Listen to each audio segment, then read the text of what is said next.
de acuerdo con que Estados Unidos avance y si necesitan de mi apoyo lo va a tener. ¿Por qué? Porque es un régimen dictatorial narcoterrorista que ha infectado a todo el continente tanto dinero para generar problemas en todos aquellos gobiernos que no responden al socialismo del siglo XXI. Más claro, de Chiragua.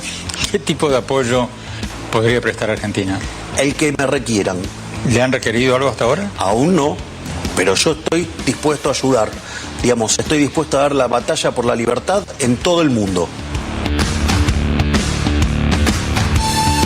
Esa entrevista es una entrevista que se hizo en la cadena CNN en español.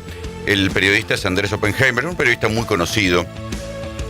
Y es obviamente quien el entrevistado es el presidente Javier Milei. Fue hecha antes de la invasión de Estados Unidos a Venezuela, antes de la extracción, como le dicen de manera elegante, a la captura del presidente Nicolás Maduro. Y ahí uno dice, bueno, yo estoy dispuesto a dar la batalla por la libertad en todo el mundo, más allá de lo grandilocuente de la frase. Hay que reconocer que Trump, más por cuestiones ideológicas que por mirada estratégica, apostó a ganador. Fue el primero en toda América Latina, el primero de los presidentes que dijo, yo voy por ahí, yo voy por las ideas liberales más extremas. Y le salió bien, porque ahora son otros los nuevos presidentes latinoamericanos que están diciendo, sí, Trump tenía razón, yendo a besar el anillo del tío Trump. Igual que pasó en los años 90 con Menem. Menem también en su momento, pero del mismo modo, no por mirada estratégica de él, sino porque alguien en el entorno, en el gabinete de Menem le dijo, mirá, se cayó el muro de Berlín, nosotros nos tenemos que alinear claramente con los Estados Unidos. Acá no se veía tan claro, pero Milei apostó a ganador y le salió bien. Ya había apostado a ganador en la elección entre Kamala Harris y Trump. Apostó claramente por Trump y todos decíamos, che, para un presidente se está metiendo demasiado en la campaña de Trump y le salió bien, apostó a ganador. Obviamente por afinidad ideológica más que por mirada estratégica, que no es uno de sus fuertes, pero en este caso a Milei le salió bien y ahora, claro, saca pecho, se quiere convertir en una especie de líder regional de una alianza de derecha para contrarrestar a Lula, que es el referente de los gobiernos de centro-izquierda. El péndulo de estos 20 años más o menos, donde hubo en América Latina gobiernos, como quieran llamarles ustedes, populistas, redistributivos, de centro-izquierda, progresistas, como les quieran llamarles, el péndulo está yendo dramáticamente para el otro lado. ¿Tienen mejores soluciones los libertarios al subdesarrollo de América Latina? Y no, tienen las mismas recetas que tuvieron siempre y que también llevaron a más subdesarrollo y a más miseria, pero el hartazgo de la gente con la impotencia de los progresismos, llevó el péndulo para otro lado. Era lo que conversábamos recién con Alfredo Casado, el más sí. En los tiempos de los auditorios impacientes, la gente dice, bueno, más sí, loco, que se vaya toda la mierda.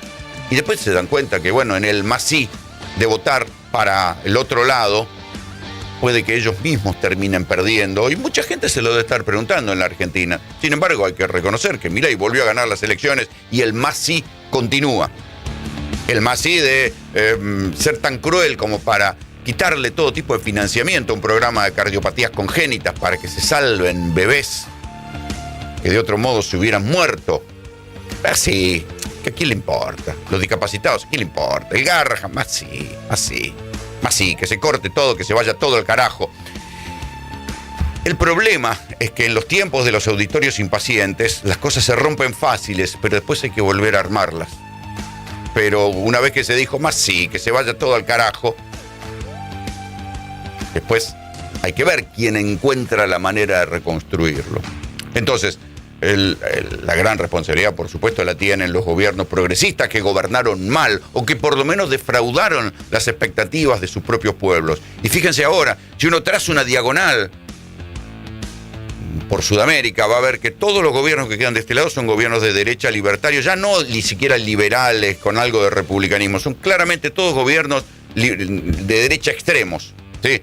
Desde Ecuador para abajo, descontando Brasil, todos van por ahí, hasta el propio gobierno de Paraguay se está alineando con el trumpismo. Y seguramente en Colombia es muy factible que el partido de Gustavo Petro pierda las elecciones también, porque la idea esta de el fracaso de los populismos, el fracaso de los progresismos recorre América Latina. ¿Por qué? por la falta de capacidad de gestión, en las diferentes maneras. Lo que pasó con Boris, lo que pasó con Alberto Fernández. Los auditorios se hartaron de la gente, se hartaron de los gobiernos progresistas que prometían un Estado presente, pero que al final del día no estaba. El problema es que lo que votaron no fue una corrección, sino una destrucción. Una cosa es corregir y otra cosa es destruir. Es decir, bueno, más sí, que se vaya todo al carajo. Este más sí que se vaya todo al carajo frente a la impotencia de lo anterior va a generar cosas que con el tiempo nos arrepentiremos. El ejemplo más interesante de los auditorios impacientes es lo que pasa con las vacunas.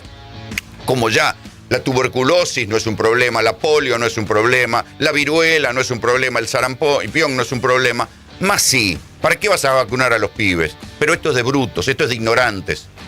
Es no recordar que hace 50 años, 60 años, había polio en la Argentina, había sarampión, hace un poquito más, hace 70 años la gente todavía se moría de tuberculosis en la Argentina y en el mundo antes que se descubrieran la vacuna. Pero como hoy ya no son un problema, este criterio mágico de Twitter, de que todo se resuelve en una frasecita rapidita, bien escrita, como un jingle publicitario, y más sí, que se vaya toda la mierda, ¿a quién le importan las vacunas? Y el péndulo va a demostrar que un día van a volver las enfermedades. Y el tipo que se termine muriendo porque no va, o se le termine muriendo un hijo porque no vacunó a quien tenía que haber vacunado, de tos convulsa, como se han muerto 7 pibes en la Argentina hoy, ¿qué va a decir después de su masí? ¿Se va a hacer cargo de su responsabilidad de haber hecho esas pelotudeces? Y no se va a hacer cargo porque siempre se encuentran excusas para todos.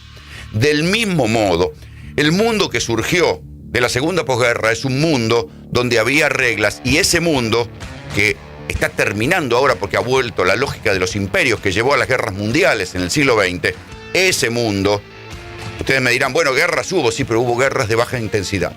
El mundo de la posguerra, el mundo del derecho internacional, el mundo de reconocer, como reconoce la Carta de Naciones Unidas, que uno no podía ir y llevarse preso a un presidente porque no le gustaba, ese mundo donde había guerras, pero eran guerras de baja intensidad comparado con las guerras mundiales, ese mundo está terminando. Porque el derecho internacional, a partir de lo que está haciendo Estados Unidos, ya no sirve para nada. Se han cagado en la Carta de Naciones Unidas, y la semana pasada mismo Donald Trump dijo que había que irse de, creo que son 60 organismos de Naciones Unidas.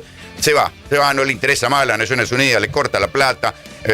Estados Unidos se va a comportar de ahora en más como una potencia. Y Groenlandia, si le gusta Groenlandia, va a ir a invadirle, si no la puede invadir, la va a comprar. Y el petróleo venezolano ya directamente no es de Venezuela, es de él, es de Trump, es de Estados Unidos.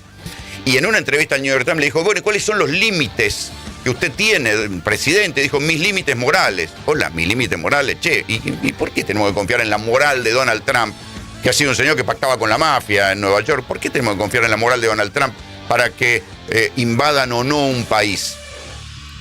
Y esto no quiere decir defender al impresentable de Maduro y en lo que se había convertido la dictadura chavista. Sin embargo, esa lógica del masí, que se vaya todo al carajo, es lo que está llevando a esto. En Venezuela también hubo un masí, que se vaya todo al carajo, que se lo lleven a Maduro, a ver qué pasa, por lo menos, porque era insoportable el sistema represivo que además llevaba a la gente a la miseria y a la diáspora y provocó el mayor exilio del siglo XXI, 8 millones de personas expulsadas de su propio país en Venezuela. Pero ojo, que esa lógica de romper todo, a ver qué pasa, puede costar cara. Vamos a un mundo donde lo que hay es una lógica de imperios, de zonas de influencia. China tendrá la suya en Asia, Estados Unidos, ya saben, ha dicho Latinoamérica para los norteamericanos, y Rusia, bueno, verá qué hace con la zona de influencia. Esa lógica de imperios y de zonas de influencia fue la que llevó a la Primera y a la Segunda Guerra Mundial. Pero claro, el mundo del derecho internacional, donde no es que las potencias dejaban de ejercer su poder, lo ejercían de una manera más enrevesada, más aterciopelada. Por supuesto, Estados Unidos invadió Panamá, por supuesto, Estados Unidos impuso gobiernos, por supuesto, Estados Unidos promovió dictaduras en América Latina con la lógica anticomunista, pero aquel mundo evitó grandes guerras, evitó incluso la confrontación nuclear. Pero todo ese mundo de reglas, todo ese mundo de derecho internacional, de diplomacias, está cayendo en desuso. Por esta lógica del más sí, que se vaya todo al carajo. En el año 2018, a fin de año, en un un local bailable que se llama New York City, que tiene una estatua de la libertad, o sea, por eso no es justo despedir el año ahí. El profe Espert se lanza a su campaña presidencial. Entonces viene el profesor Alberto Venegas Lynch, hijo, y me lleva a un costado y me dice: Javier, usted no se va a meter en esto, ¿no? Porque lo necesitamos en la batalla cultural. Y yo le dije: no, profesor, de ninguna manera. Mire dónde estoy. O sea, si le erré así en mi caso, ¿qué puedo decir del caso de mi hermana? Yo, cuando me preguntaron, dije una cosa y la vida me cambió de semejante manera que terminé siendo presidente. ¿Qué puedo decir de mi hermana? Porque Milei estaba respondiendo a una pregunta sobre si ve a su hermana presidente. O sea, porque también hay que decir que la Argentina hoy está gobernada no por un matrimonio como eran los Kirchner, sino por un par de hermanos como son los Milei. Y entonces la lógica indica que puede haber alternancia en el poder. Si a Milei le va bien, él ya ha dicho que se va a presentar a la reelección. Y si después le va bien, vamos a tener a la hermana presidente. Aprenderá en estos 4 años a hablar en público Karina Milei y se podrá presentar. Bueno, esta es la especulación que hace su propio hermano. Dice: bueno, la vida puede llevarte y quién te dice, a lo mejor uno piensa que va para un lado y después las cosas terminan saliendo para el otro. Así que, muchachos, prepárense que si a Milei le sale bien, después vamos a tener a la hermana. Recibimos 30 millones de barriles de Venezuela, es mucho petróleo, casi 4.000 millones de dólares, y está ya en camino hacia Estados Unidos. Pero esto ya se extrajo, así que de esto no les toca nada. Pero cuando comiencen con la extracción, lo tendrán. Son unas reservas enormes. Se dice que las mayores reservas probadas del mundo. Vamos a trabajar con Venezuela para tomar una decisión sobre qué compañías tendrán autorización para ir allá. Hoy vamos a trabajar con estas empresas y muy pronto tendremos esto resuelto con Chris y Doug. Estamos lidiando con el país. Podemos hacer esto y tendremos total seguridad. Por supuesto, quien habla es la traducción de lo que está diciendo Donald Trump, se lo escucha de fondo. Y fíjense la paradoja. Aquellos que iban a resistir en Venezuela, que iban a hacer hasta la victoria siempre y vamos a resistir al imperialismo en menos de una semana, no solo se rindieron, no solo después del bombardeo y que le secuestraran a su propio presidente, mantienen la retórica antiimperialista en los comunicados, pero se rindieron, entregaron el país. Trump dice: bueno, ahora el país lo manejo yo. ¿Y qué?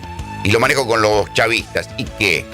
Y además le dan 2 meses enteros de la producción de petróleo de Venezuela que estaban almacenados en depósitos petroleros. Por eso Trump dice: ya nos mandaron esta cantidad de petróleo.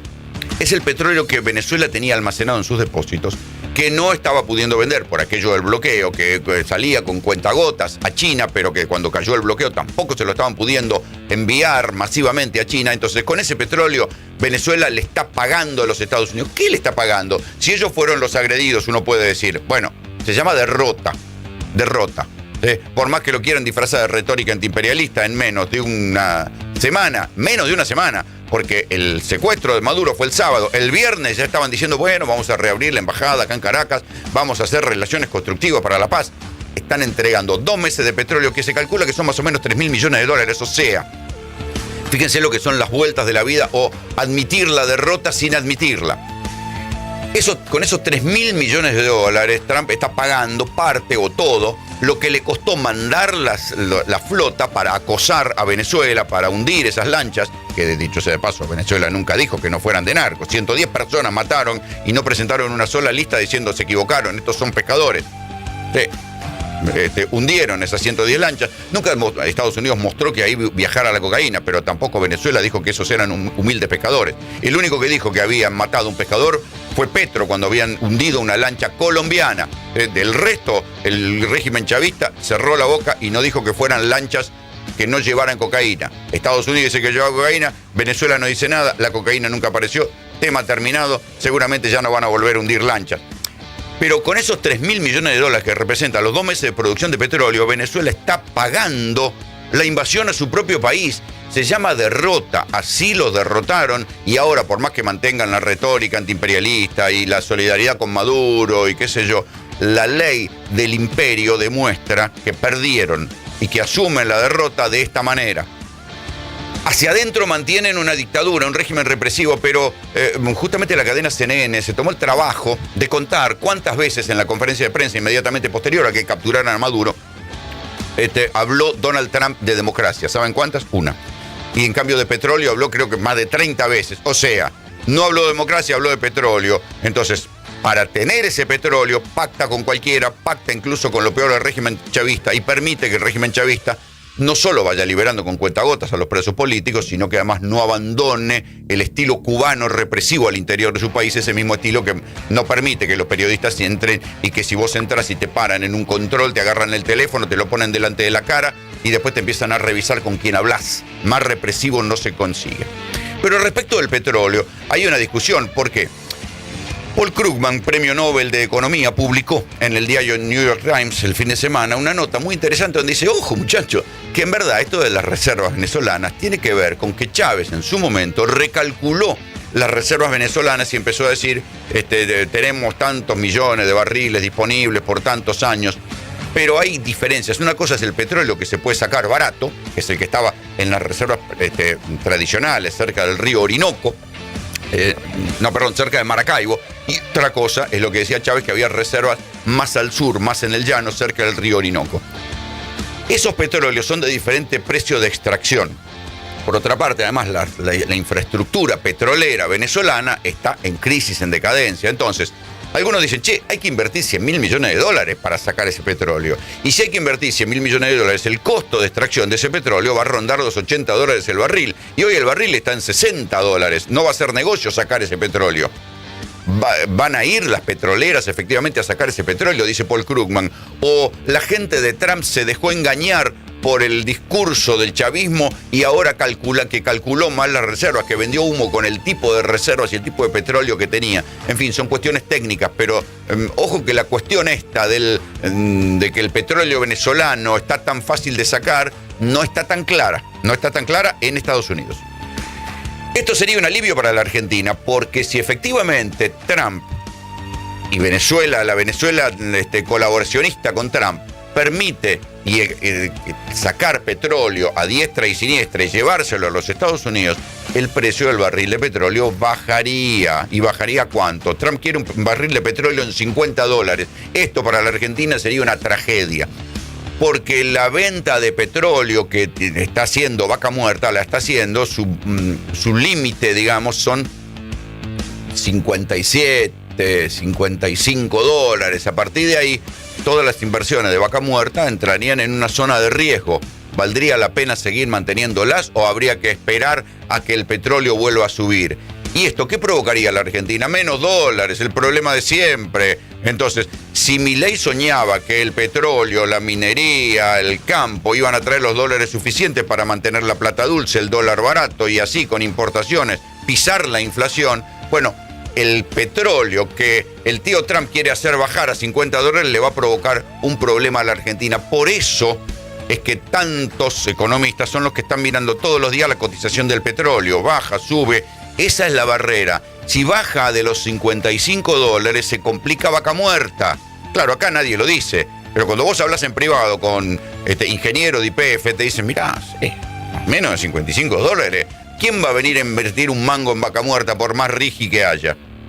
La relación que tenemos ahora con la gente que está manejando Venezuela es positiva. También la joven que recibió el Premio Nobel de la Paz vendrá a saludarnos a nuestro país y a mí como representante del país, nada más. Ella va a estar aquí el martes o miércoles de la próxima semana, veremos cómo va esto.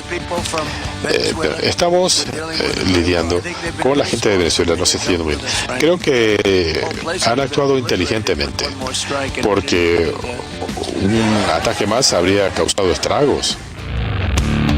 Ahí lo tiene a Donald Trump diciendo que bueno, que sí, que va a recibir a Corina Machado. Está joven, dice, está joven, como bajándole el precio. Y Corina Machado no sabe cómo hacer para congraciarse con Donald Trump y le dijo, quiero compartir mi premio Nobel de la Paz con usted, señor Donald, tío Donald, quiérame. Bueno, ya está.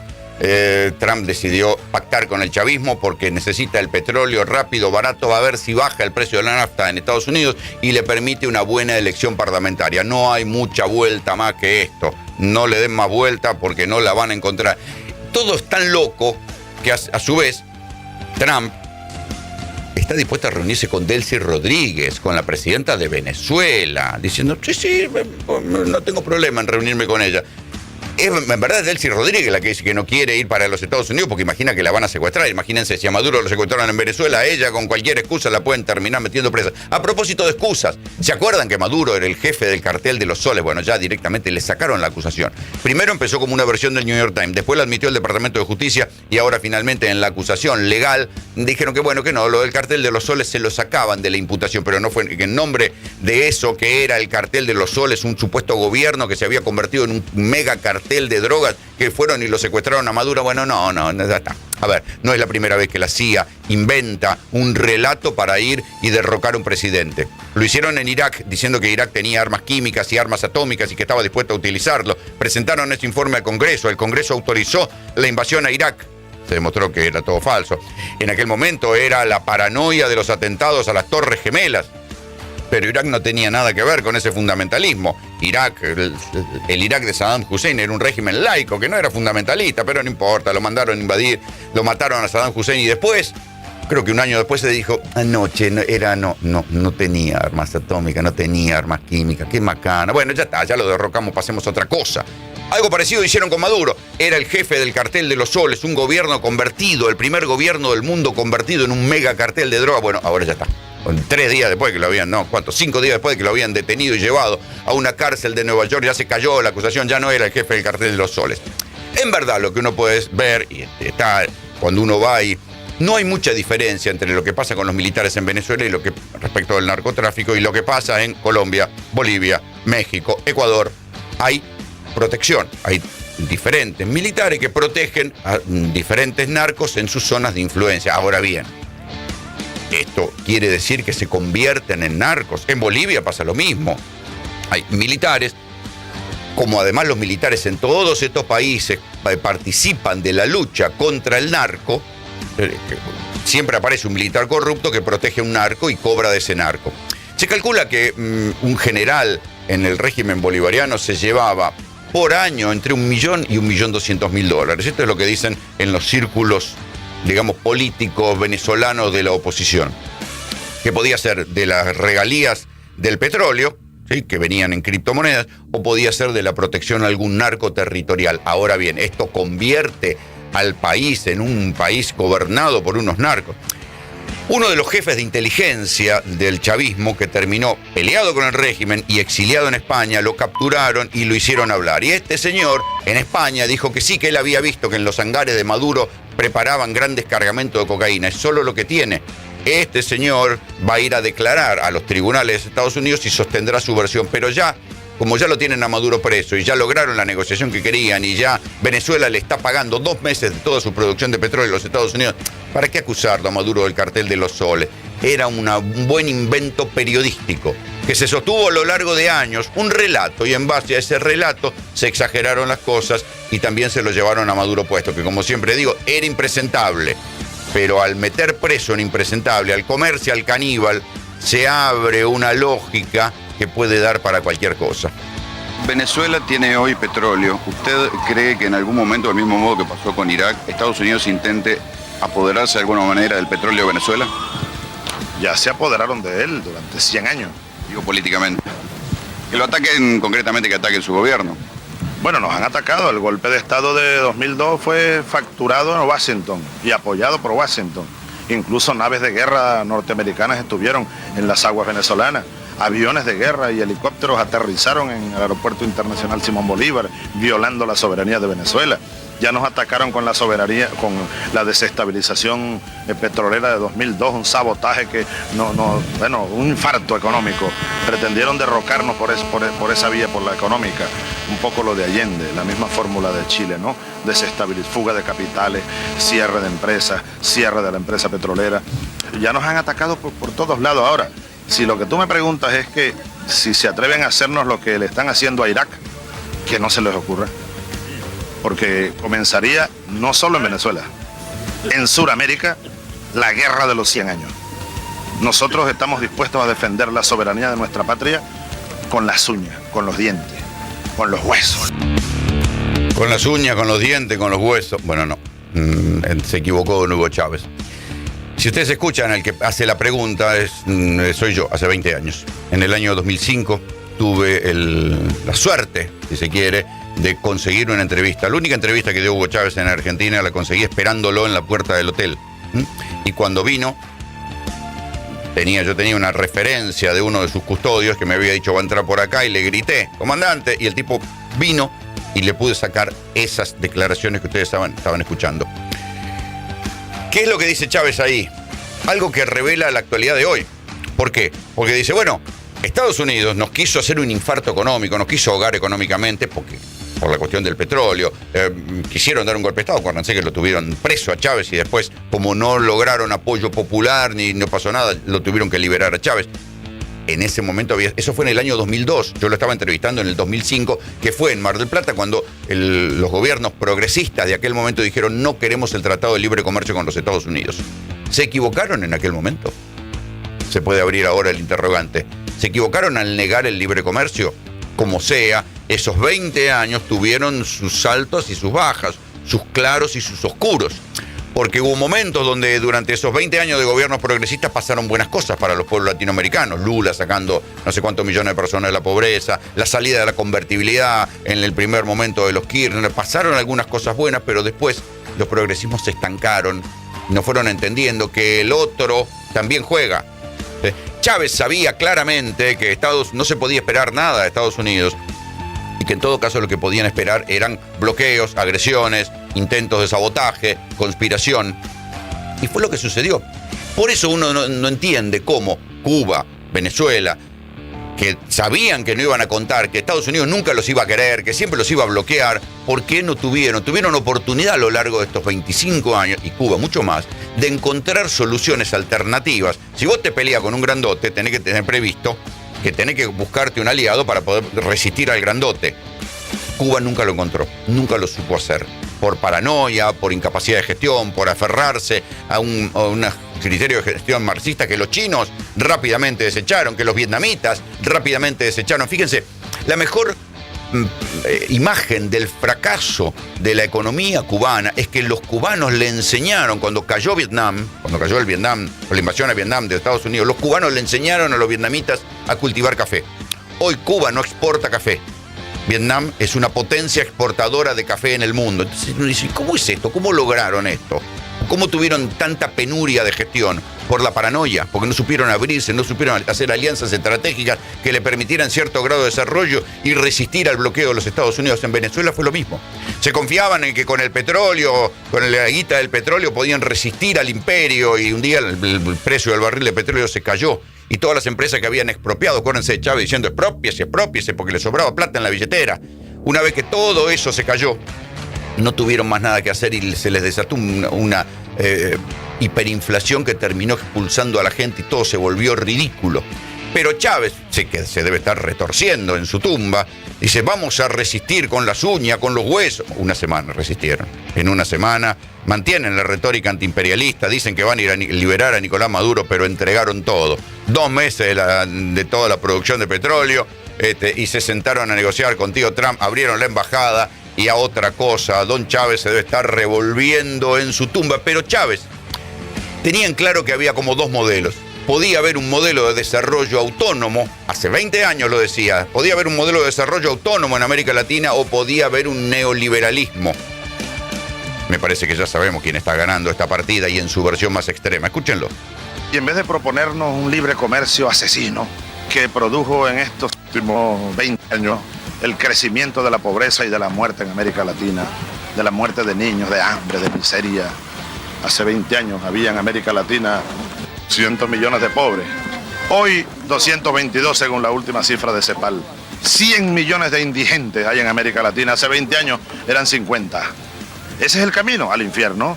En vez de proponernos el infierno, oye, ¿por qué no reflexionan los norteamericanos, es decir, el gobierno de los Estados Unidos?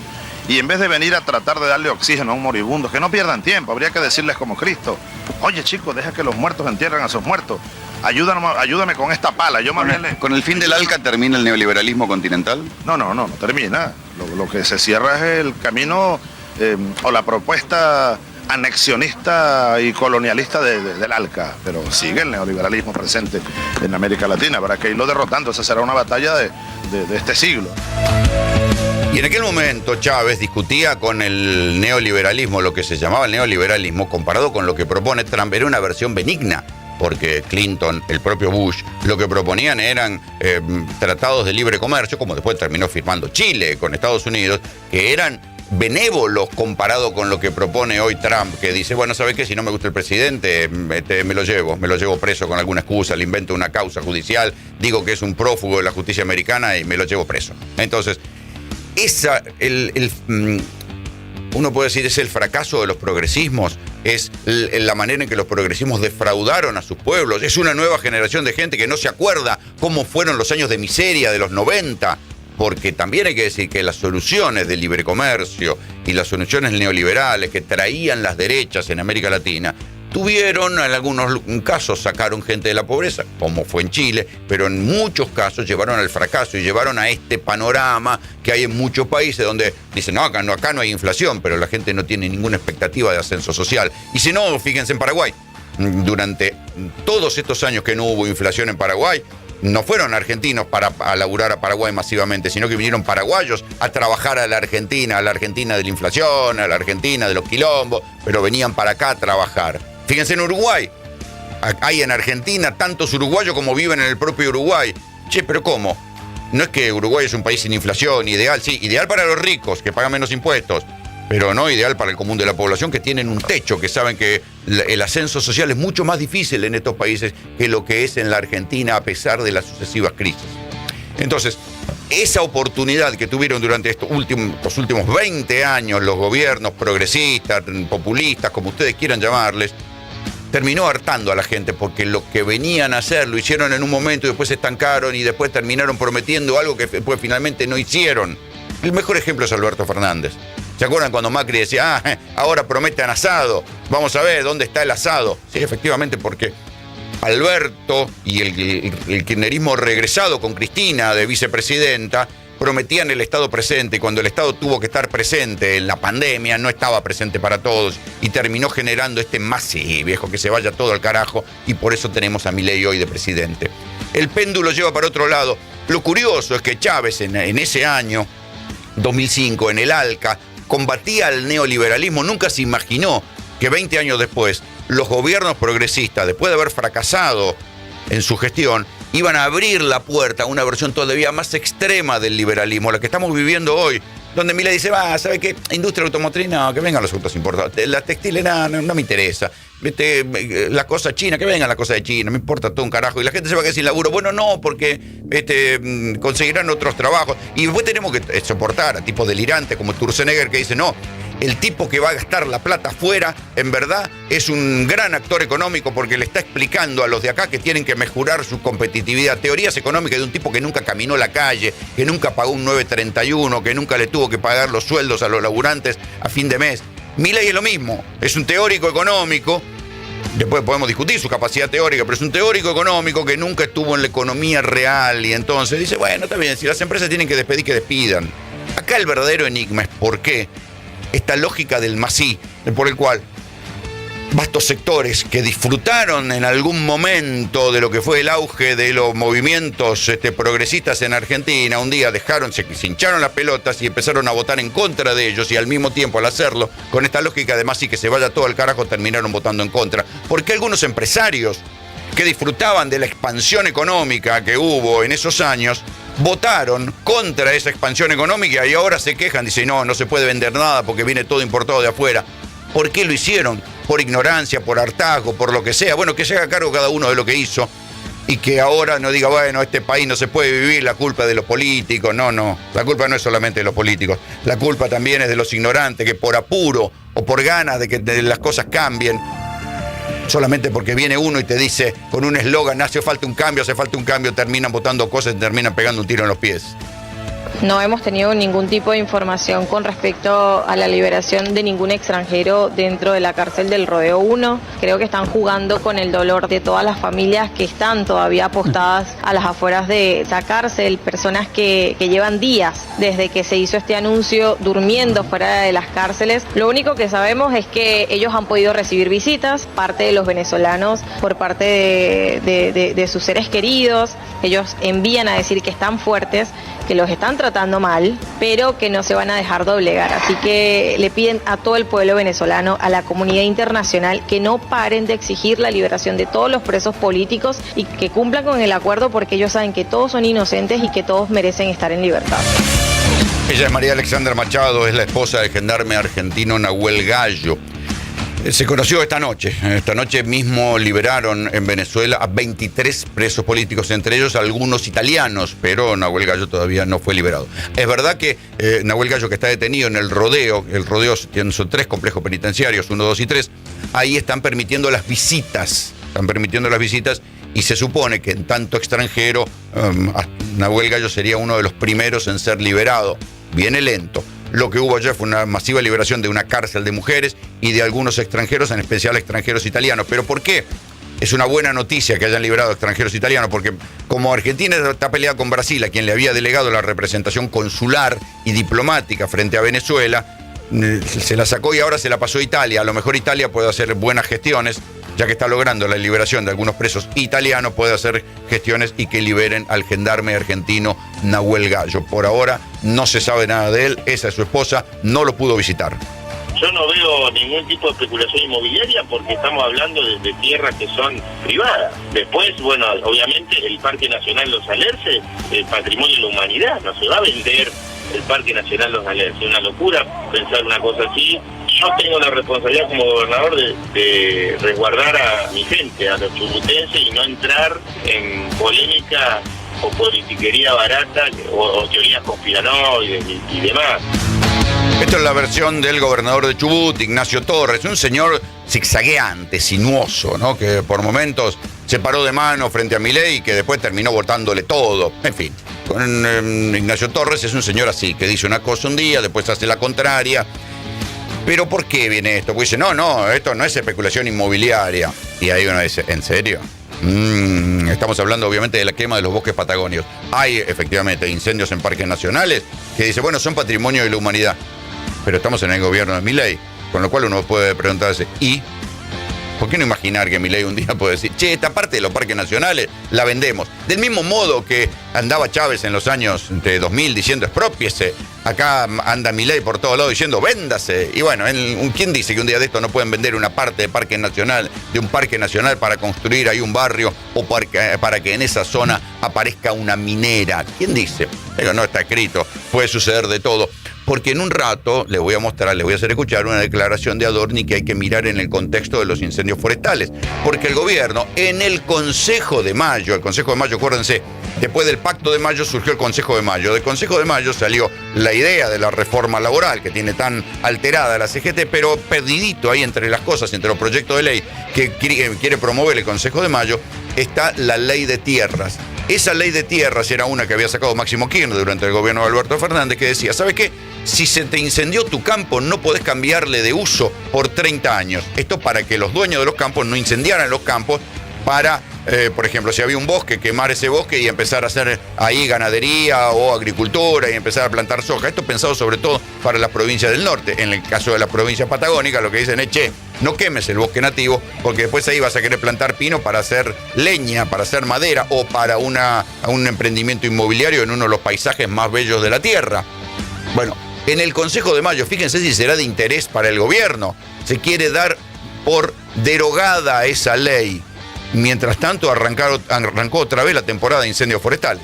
Nuestra situación viene precaria y sin resolución desde hace mucho tiempo. Nosotros estamos pidiendo básicamente lo esencial, es un salario digno, una planta permanente, una estabilidad que nos dé en el trabajo y una jubilación acorde. Nosotros necesitamos las respuestas de manera urgente, si no podemos lograr eso, nos están obligando a entrar en un conflicto que no queremos entrar realmente. Nosotros queremos trabajar, nosotros nos gusta nuestro trabajo y queremos seguir trabajando de la mejor manera posible.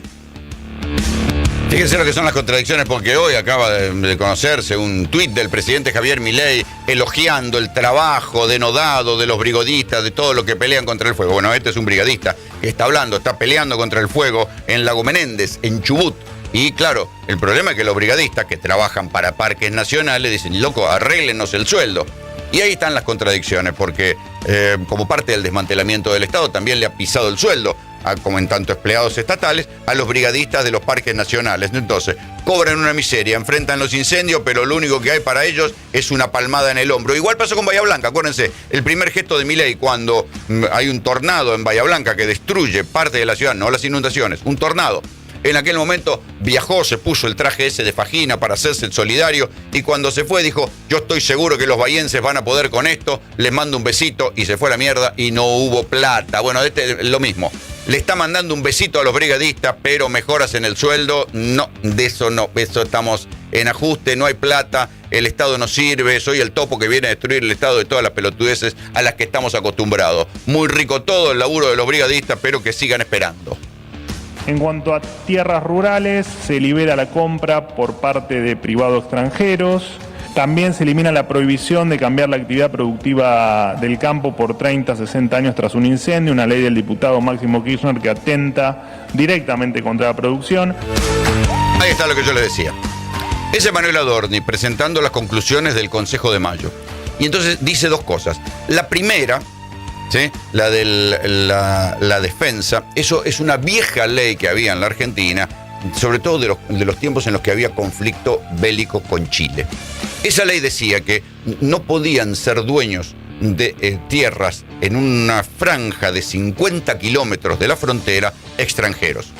Bueno, como suele suceder en la Argentina, todo eso terminó en la nada misma, porque ahí lo tienen a Joe Louis, el dueño de la famosa mega estancia del Lago Escondido, que termina en la cordillera, que es dueño, y es británico, y están todas las teorías conspiranoicas sobre si ese señor es un agente británico que tiene una cosa acá, una mega base acá para hacer un puente con Malvinas. Bueno, todas estas cosas conspiranoicas que suceden, lo cierto es que Louis es un señor británico, amiguísimo de Macri, que tiene esa estancia al Lago Escondido, que ha cerrado caminos, que se ha apropiado de los lagos, que no deja que la gente vaya a visitar cosas que por ley y por constitución deberían ser de acceso público. Se cagó en todo eso y esa ley de la franja de 50 kilómetros cerca de las fronteras ya no tiene vigencia. Entonces, la Patagonia la van a poder seguir comprando tipos extranjeros, como dice Adorni, y no va a haber ningún tipo de restricción para la compra de tierra por parte de extranjeros. Esto salió del Consejo de Mayo. Ojo, después las responsabilidades políticas.